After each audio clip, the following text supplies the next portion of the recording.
आहो पण बाबा, काकू, बाबा काय होत आहे? अगं बघ ना, हा ताप लागली, घाम पण फुटलाय त्यांना. अगं मग तू डॉक्टर सबनीसांना फोन केलास की नाही? केला होता मी फोन, पण त्यांची रिसेप्शनिस्ट सांगते की ते व्हिजिटला येऊ शकत नाही, पेशंटलाच घेऊन या म्हणून.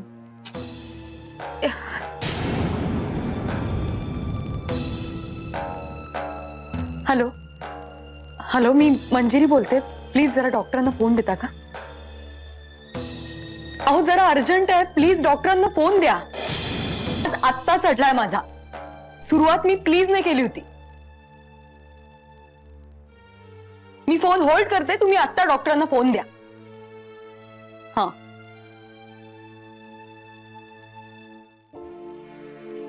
हॅलो डॉक्टर, मी मंजिरी बोलते. बाबांची तब्येत खूप खराब झाली, धाप लागलीये, घाम येतोय, पॉल्पिटेशन वाढलंय. तुम्ही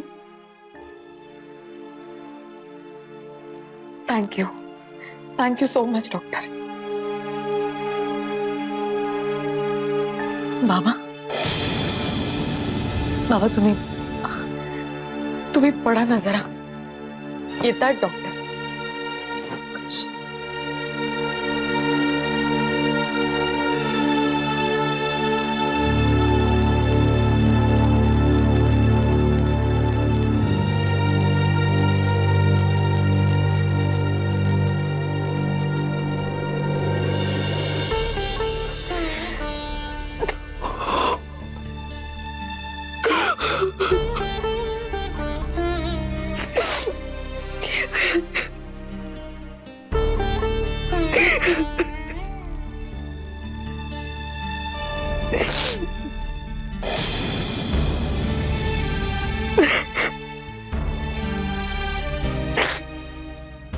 मंजिरी,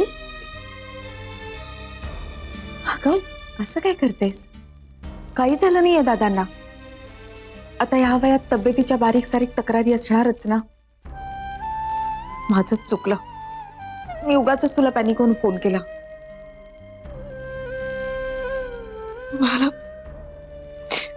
मला नाही जमत आहे,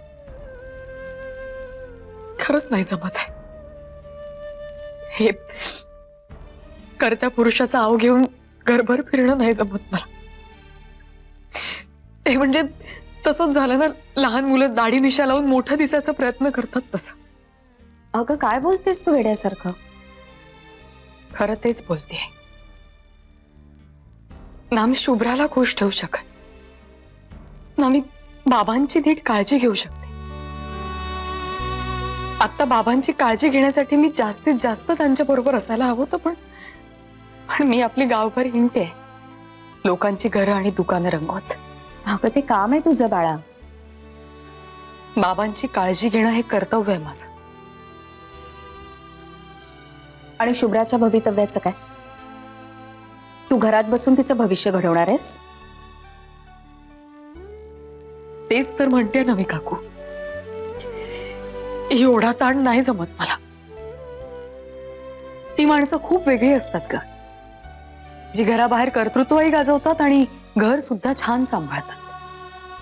अगं कर्तृत्व गाजवणारे सिद्ध पुरुष देवाने रेडीमेड निर्माण नाही केले. बाहेर कर्तृत्व गाजवणारे जे पुरुष असतात ना, त्यांचं घर बाई सांभाळत असते. तिच्या जीवावर ते अख्खं जग झेलतात.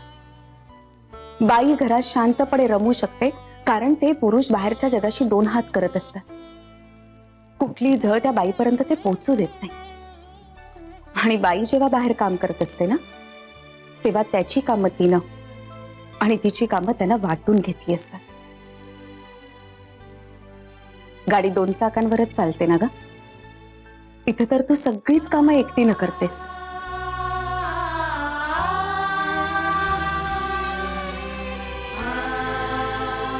माझा इगो सुखावला जावा म्हणून घटस्फोट घेतला मी, पण मन मारून तिथेच राहिले असते तर माझ्या शुभ्राच्या भवितव्याची चिंता नसती राहिली मला. बाकी काही झालं असतं तरी सत्यजितनं मात्र शुभ्राची खूप काळजी घेतली असती.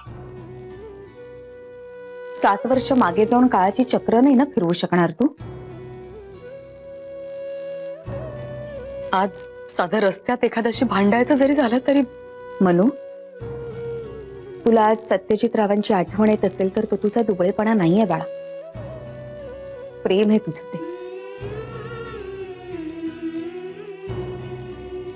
आणि राहिला प्रश्न तुझ्या कर्तव्यांचा, तर एक आई म्हणून आणि मुलगी म्हणून तू कुठेही कर्तव्यात कमी पडत नाही. हा, एका कर्तव्यात मात्र तू कमी पडते आणि गेले कित्येक वर्ष स्वतःसाठी. मंजिरी, स्वतःला वेळ दे अगं थोडा. एक्झॅक्टली, माझं हेच म्हणणं आहे. अरे तू कधी आलास? अंकिता काकू ते कळीचं वाक्य म्हणत होते ना तेव्हाच. पण तुम्ही दरवाजा का उघडा ठेवला? अरे बाबांची तब्येत बरी नाही म्हणून काकूने अर्जंट फोन केला होता. घाईघाईत आले आणि दार उघडच राहिला. काकांची तब्येत बरी नाहीये? हो, त्यांना जरा अस्वस्थ वाटतंय.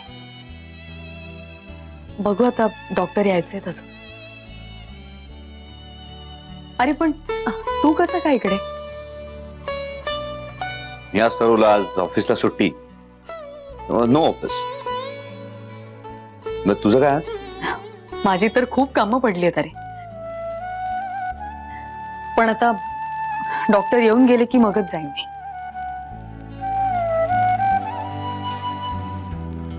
नाही, तू एक काम कर, तू जा, मी आहे काकांकडे लक्ष द्या. तू निघ ग, नको काळजी करूस. बरं, हे बघ, पण कसली मदत लागली, काही प्रॉब्लेम असला तर मला प्लीज फोन कर. चल, येते मी. चल, बाय.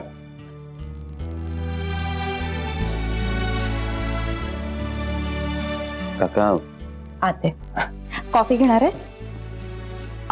कॉफीवरून आठवण. काय काकू, कॉफी शॉप मध्ये माझ्या टेबलवरची एक खुर्ची रिकामी आहे, तुम्ही येता? अच्छा, म्हणजे जिकडे कमी तिथे आम्ही. काही नको, जिच्यासाठी खुर्ची रिकामी ठेवलीस ना तिलाच घेऊन जा. आले कॉफी घेऊन.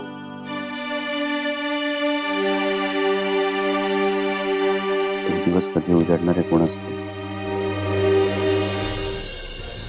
सत्यजित, काही करून आपण ही जमीन मिळवायलाच पाहिजे. सोन्याची खाण आहे, सोन्याची खाण. पण त्या सोन्याच्या खाणीचा रस्ता कोळशाच्या खाणीतून जातोय, त्याचं काय? सत्यजित, आपण त्या दादा होळकरला कधीपासून घाबरायला लागलो?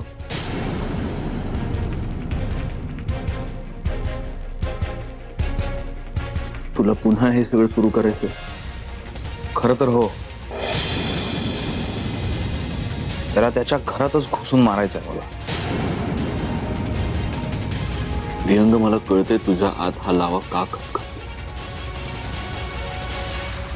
मंजुषा आता तुझी बायको आहे आणि त्यानं तिच्या बरोबर जे काही केलंय. सत्यजित, प्लीज त्याबद्दल नको बोलूया.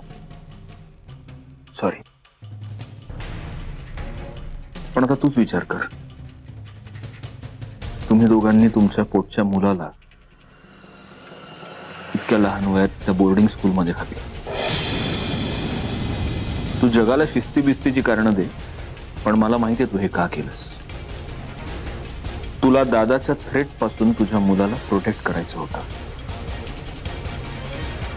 कारण तुलाही हे माहितीये की डूख ठेवून दादा तुझ्या मुलाला, तुझ्यापेक्षा मंजुषाच्या मुलाला काहीही करू शकतो. अंदाज करेक्ट आहेत आपले, अभिनंदन. आपण जरा विषय बदलूया. म्हणूनच सांगतोय राजे, ज्या रस्त्यावर दादा होळकर नावाचा नाग आडवा बसलाय तो रस्त्यात आपण धरायला नको. Good morning. Good morning. तू इथे? यावं लागलं, तू डबा घरीच विसरून आला होतास. मुद्दाम. हा, मुद्दाम. इथे मिसळपाव आणायचा असतो ना त्याला. हे काय, आता फोनवर त्याने मिसळपाव ऑर्डर केलाय, हे एक्स्ट्रा तिखट. विहंग, तू ह्याचं काय ऐकतेस? एक मिनिट हा विहंग. मला इतर बायकांसारखं हे कर ते करू नकोस असं करायला जमत नाही, पण प्लीज या बाबतीत ना मी पाया पडते तुझ्या. विहंग, माझ्या बहिणीला पाया पडायला लावतोस?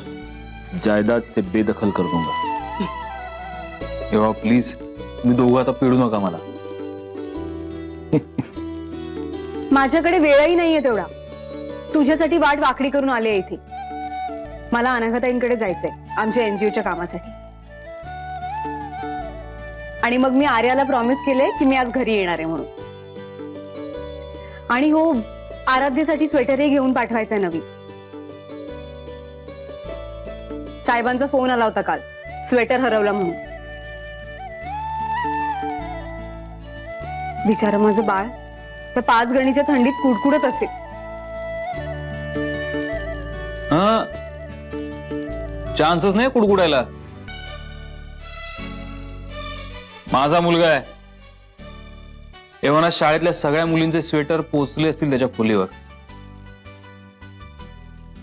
भोसले, दुसरीच आहे आता तुमचा मुलगा. म्हणून काय आलं, बाळाचे पाय पाळण्यातच दिसतात, कळलं? हो, बर, आपण यावर रात्री बोलू. दादा, मी पळते. तूही वेळेत जेवून घे. आज पालकची भाजी आणि मसूरची डाळ दिली. चलो, बाय. Bye bye. बोला राजे. एका जमिनीच्या तुकड्यासाठी ही दौलत कोणाला लावायची? हॅलो यंगमान. हा अरे सकाळी सगळं काय माझी चेष्टा करतो काय? अहो चेष्टा कसली, खरं सांगतो तुम्ही आता ना आधीपेक्षा जास्त यंग व्हा. कसला यंग रे, थकलो आता, खंगलो. असे शब्द शोभतात का तुमच्या तोंडी? अरे बाबा, आता 1 तासापूर्वी तुम्हाला कळलंय सगळं मला. That's okay. तुम्ही आधी काळजी करणं बंद करा, म्हणजे हे सगळे त्रास कमी होतील. काळजा काय कोणी असं उगीच पाळतं का रे, कुत्रा पाळल्यासारखं? तर येतात कुठून तरी येतात आणि मग घर करूनच बसतात मला. आता कसली काळजी आहे तुम्हाला? अहो मंजिरीला इतकं छान सेटल केलंय तू. तिच्या पूर्वायुष्यातली सगळी जळमट स्वच्छ केली. त्यासाठी बाप म्हणून खूप जबरदस्ती करावी लागली मला तिच्या. काय आई वडिलांना कधी कधी अशा गोष्टी कराव्या लागतात, आम्हा मुलांच्या डोक्यात अक्कल शिरावी म्हणून. आता असं वाटतं ना की त्यावेळेस कॅन्सर डिटेक्ट झाला ना, एका अर्थी बरंच झालं. बाबा, काहीच होणार नाही तुम्हाला. आम्ही होऊ नाही देणार. डॉक्टर म्हणाले 1st स्टेज कॅन्सर आहे हा. औषधं घेतलीत की पूर्ण बरा होईल. बेटा, मला माझी काळजी नाही आहे. माझं झालंय, जगून झालंय. तर तुझ्यात आणि शुभ्रामध्ये जीव अडकलाय. हो ना, मग आमच्यासाठी तरी जगावंच लागेल तुम्हाला. तुमच्यासाठी तर जगतोय ना. पण कसं आहे बेटा, मरण आज नाही तरी काही वर्षांनी आपलं दार ठोठावणारच नाही. असं का बोलताय तुम्ही बाबा? सगळं बोलणं आता गरजेचं आहे म्हणून बोलतो. हे बघ मंजिरी, मी आता काय सांगणार आहे ते नीट ऐक. म्हणजे हे खरं आधीच तुला मला सांगायचं होतं, कारण आता आजारी निमित्त झालं ना म्हणून बोलतो. हे बघ मंजिरी, आपण हे शहर सोडून जावं असं मला वाटतंय. आणि इच्छा आहे त्याची. दुसऱ्या शहरात म्हणजे पुण्यात नाही, पुणे नाही, दुसरं असंही शहर नाही की जिथे तुला मंजिरी मुधोळकर या नावाने कोणी ओळखत असेल. पण का? या सगळ्याची काहीच गरज नाहीये. कायद्याने सत्यजितला आमच्यापासून जितकं तोडणं शक्य होतं तितकं तोडलंय ऑलरेडी. सत्यजित मुधोळकर हा कायदा मानणारा माणूस आहे असं मला वाटत नाही. आणि दुसरी गोष्ट म्हणजे जेलमधून सुटून आल्यानंतर तो तुझ्या आणि शुभ्राच्या आयुष्यामध्ये ढवळाढवळ करणार नाही याची काय गॅरंटी? मला नाही त्याची गॅरंटी. ते कसंही असलं तरी शुभ्राचे वडील आहेत ते.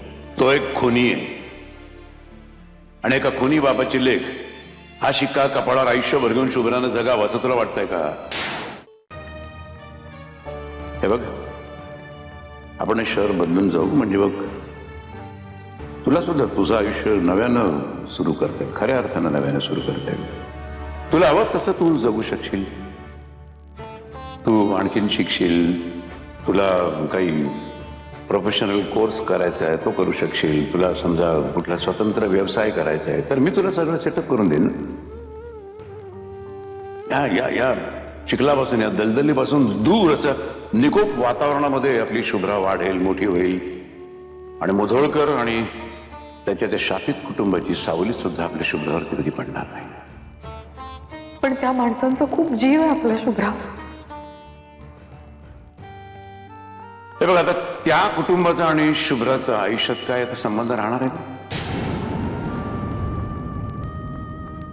हे बघ, शुभ्रा मोठी झाल्यानंतर तिच्या आयुष्यामध्ये तुला काही गुंता निर्माण करायचा आहे का? म्हणजे तिने समजा अशा या त्रिशंकू नात्यांबद्दल तुझ्याकडे काही प्रश्न विचारले तर त्यांना काय उत्तर देणार आहेस?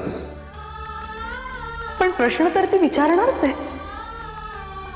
उद्या आपण कुठल्याही परक्या शहरात गेलो तरी माझे बाबा कोण आहेत, कुठे आहेत हे प्रश्न ती विचारणार नाही का? हो, पण तेव्हा तुला हवं तसं उत्तर तू देऊ शकतेस ना. हवं तर सांग ना की तुझा बाप मेला म्हणून.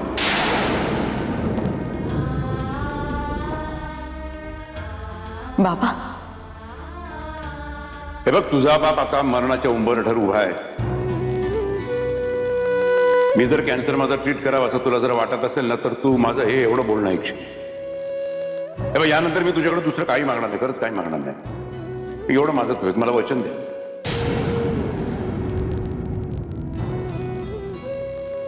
मला वचन दे, मला वचन दे. आजपासून त्या माणसाकडे आणि त्या लोकांकडे तू वळून सुद्धा बघणार नाहीस. वचन दे मला.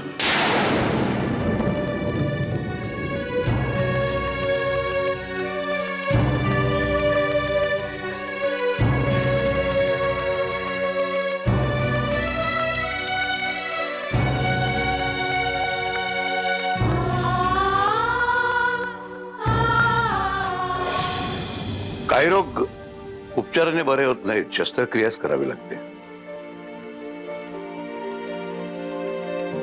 त्या दिवशी मी मंजिरीच्या आयुष्यावर शस्त्रक्रिया केली. तिला मुळासकट उपटून इथे घेऊन आलो. तुमची शस्त्रक्रिया यशस्वी ठरली का?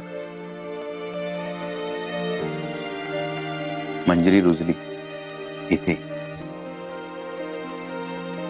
गुणधर्मच असतो ना मंजिरीचा. जिथे पडते तिथे रुजते आणि जिथे रुजते तिथे नवी तुळस उगवते. लेखक कवी झालंस की तू? हा,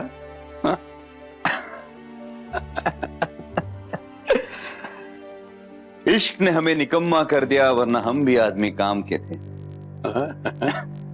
कोण आहे इश्क? कोण आहे तुझी? कुठे कोण काका?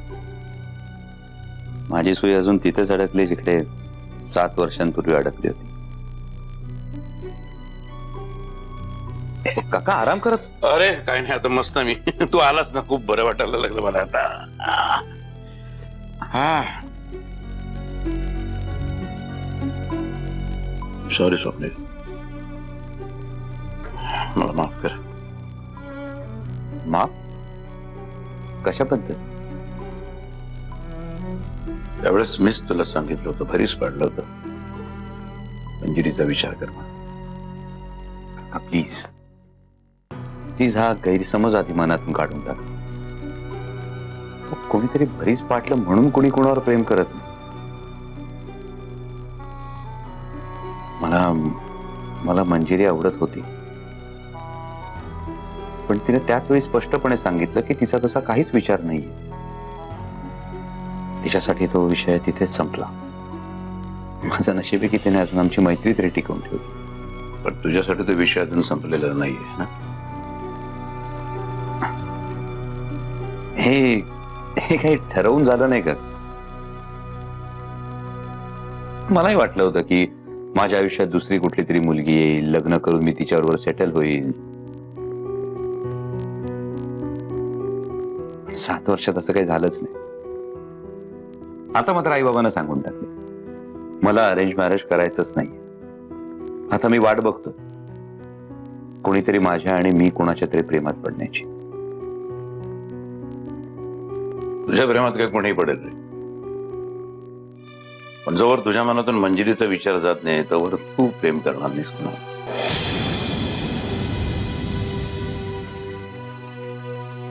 हे बघ स्वप्नील,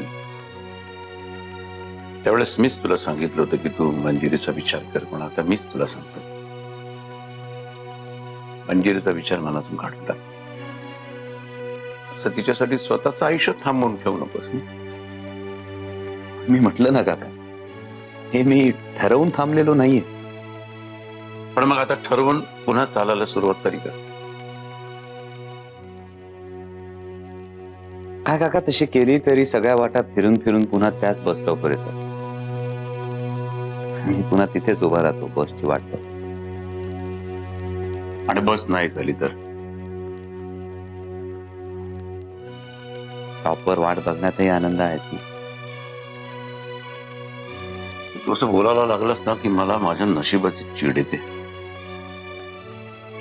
तुझ्यासारखा मुलगा माझा जावई होण्याच्या ऐवजी तो हरामखोर मुधोळकर माझा. काका काका काका, जी नावं कायमची गाडून टाकली तीच पुन्हा पुन्हा कशाला घेता?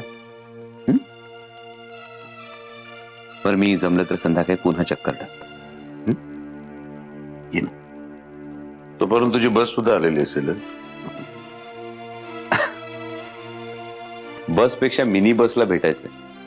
खूप दिवस झाले प्रिन्सेस शुभ्राला भेटून.